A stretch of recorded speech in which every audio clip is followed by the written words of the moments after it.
Hello అందరికీ welcome to Savitri kitchen. ఈరోజు ఈ వీడియోలో పూరి ఆలు కూర రెండు అయితే చేసి చూపించబోతున్నాను ఫ్రెండ్స్.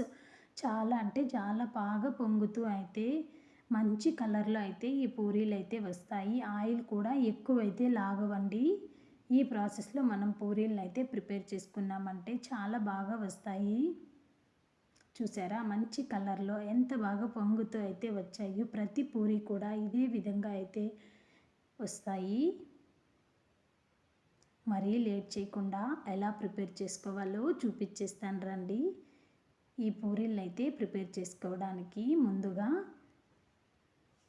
ఒక మిక్సింగ్ బౌల్ అయితే తీసుకోవాలి. అందులోనికి నేను 2 కప్పులు గోధుమ పిండిని అయితే తీసుకున్నాను. అందులోనికి రుచికి సరిపడ సాల్ట్ వేసుకొని వాటర్ని అయితే కొన్నిగా వేసుకుంటూ అయితే పిండిని అయితే బాగా స్మాష్ చేసుకుంటూ అయితే కలుపుకోవాలి. వాటర్ని ఒకేసారి వేసినామంటే పిండి లూజ్ అయిపోతుంది కాబట్టి కొన్నిగా వేసుకుంటూ అయితే కలుపుకోవాలి. ఈ విధంగా కలుపుకుంటే సరిపోతుంది. ఇందులోనికైతే 1/2 స్పూన్ వరకు ఆయిల్ వేసుకొని మరొకసారి బాగా కలుపుకొని తీసుకోవాలి. ఈ విధంగా బాగా ఒక 2-3 నిమిషాలు అయితే పిండిని బాగా కలుపుకొని మూత పెట్టి 10 నిమిషాలు అయితే రెస్ట్ ఇవ్వాలి. ఆలు కూర కోసం 2 ఆనియన్స్ని అయితే సన్నగా కట్ చేసి తీసుకోవాలి. 5-6 పచ్చిమిర్చీలు కూడా కట్ చేసి తీసుకోవాలి. కరివేపాకు, కొత్తిమీర, 2 స్పూన్లు శనగపిండిని అయితే ఉండలు లేకుండా వాటర్ వేసుకొని కలుపుకొని తీసుకోవాలి. ఈ కూర కోసం నేను ముందుగానే ఆలూనైతే ఉడికించుకొని ఈ విధంగా చిన్న ముక్కలుగా అయితే చేసి తీసుకున్నాను.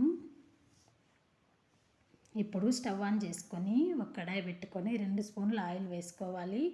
ఆయిల్ వేడెక్కిన తర్వాత పోపు దినుసులు వేసుకొని అవి బాగా చిటపటలాడిన తర్వాత మనం కట్ చేసి పెట్టుకున్నటువంటి ఆనియన్స్ మరియు పచ్చిమిర్చి రెండింటిని వేసుకొని మంటని లో ఫ్లేమ్లో పెట్టుకొని ఒక 2 నిమిషాలు అయితే ఫ్రై చేసుకోవాలి.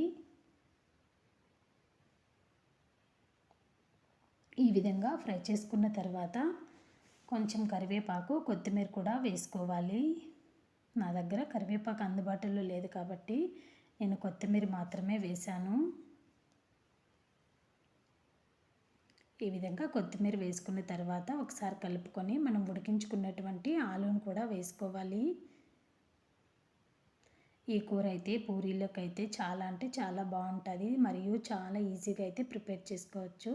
ఇప్పుడు రుచికి సరిపడ సాల్ట్, కొంచెం అయితే పసుపు పొడిని వేసుకొని మనం కలిపి పెట్టుకున్నటువంటి శనగపిండి వాటర్ని వేసుకొని వాటితో పాటు మరికొన్ని వాటర్ని కూడా వేసుకొని అయితే ఒకసారి బాగా కలుపుకొని మంటను మీడియం ఫ్లేమ్లో పెట్టుకొని 2-3 నిమిషాలు ఉడికించుకున్నామంటే ఈ ఆలు కూర అయితే రెడీ అయిపోతుంది. ఈ విధంగా ఉంటే సరిపోతుంది. ఇప్పుడైతే పూరీలను అయితే ప్రిపేర్ చేసుకోవాలి. చూసారా పిండి అయితే బాగా నానిపోయింది కాబట్టి ఈ విధంగా మనకు పూరికి కావాల్సినటువంటి సైజులో అయితే ఈ పూరీ బాల్స్ని అయితే ముందుగా ప్రిపేర్ చేసుకొని తీసుకోవాలి.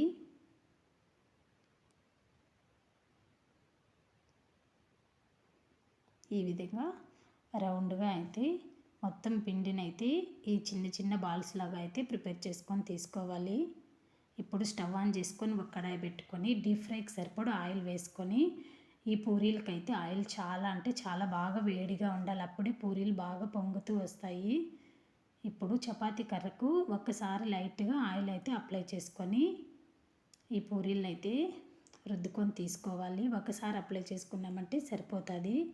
మరీ మందంగా లేకుండా అలానే పలుచగా లేకుండా చపాతీల కన్నా కొంచెం మందంగా ఉండే విధంగా మనం పూరీలను అయితే ప్రిపేర్ చేసుకోవాలి.